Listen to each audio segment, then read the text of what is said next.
In this video, I want to show you how you can watch Twitch on Android without ads.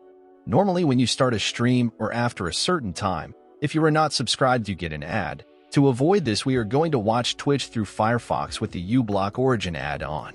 As you can see when you enter the channel from the Twitch app on the left, an ad pops up, while if I do it from the browser, I can watch the video without problems.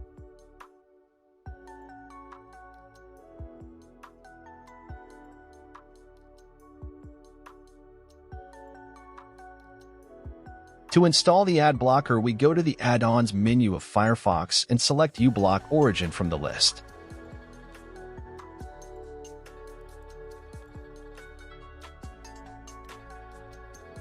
If we want to also allow it to run in private browsing. If we do a test for ad blockers, we can see the big difference between having Ublock active and not having it.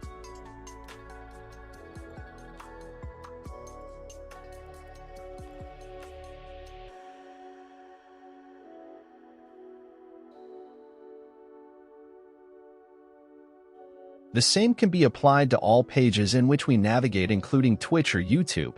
So instead of using the official applications, if we get tired of advertising, can use the browser and get rid of annoying ads.